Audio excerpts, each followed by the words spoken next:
and turn over.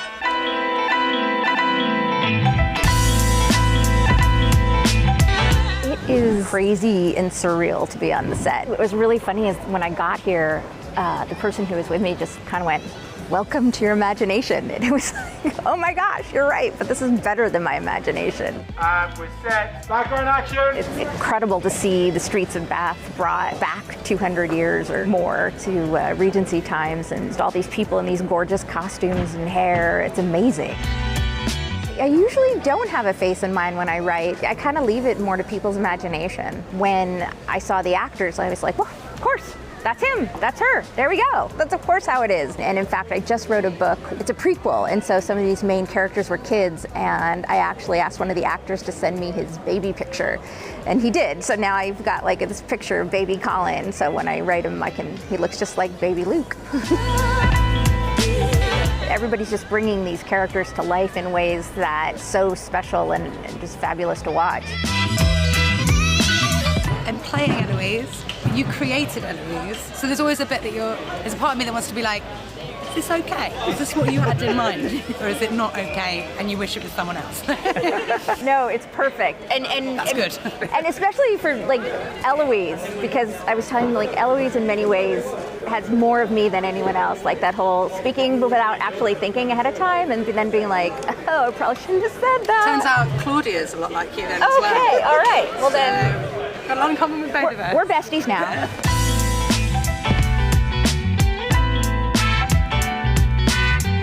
So how many books ahead have you read? Have you read all through to Eloise's book? Okay. Yeah. So you know what she's going to get up to. I know everything. There's this thing that writers call the info dump, which is where basically you have to dump all this expository information and trying to make it not clunky. So I thought, well, if I have a gossip columnist, it's her job to dump all the information, so by definition it won't be clunky. So I did that, and I was like, oh, this is kind of clever. Well, now I can have the characters talking about wondering who she is, and that was the birth of Lady Whistledown. Have we taken a shot of Judy's earrings? Have we had a little moment to appreciate this incredible... Look at this. Look at this. I know next time I come back, I'm having custom earrings made for all the people. Oh. Action. I kind of joke that I have like this very broad and shallow knowledge of the time period. So as I'm writing, little things will come up that I want to research. For example, I had one book where somebody made a joke about Little Bo Peep.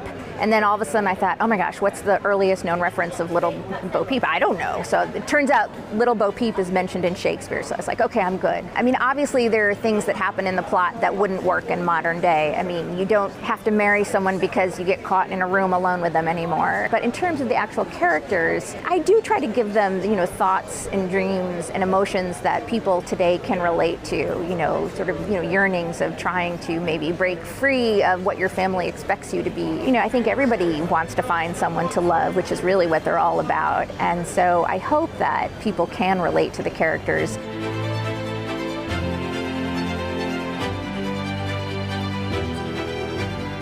I think almost any writer, if you ask them why are you a writer, it's because they like to read. And I was just this kid who, I would walk home from school and the public library was on the way home, and I would stop in and check out books and bring them home, and then a week later I'd do the same thing, and I've always been a reader. And so I think it just kind of naturally went toward being a writer. And in fact, I actually went to medical school briefly. I got my first writing deal the same month I got into medical school, and then I put off medical school for a couple of years. Then I had like a big panic attack because all my friends were getting graduate degrees, and I thought, oh, I better, this may not work out, I better become a doctor. And so I did that for about 2 months and was like, no, and went back to writing and haven't looked back, and it's just been great.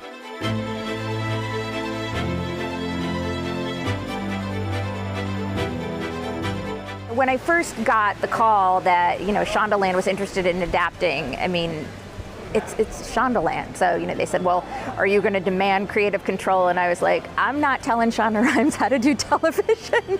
And then it just kept getting better. I mean, first it was Shondaland, and then it was Netflix, and then it was Julie Andrews. And I kept thinking, this can't possibly keep getting better. And it just does. It's just, everything about this production has just been top notch. I can't get over the costumes and the carriages, and they let me actually climb on a carriage earlier today, and it was so much fun.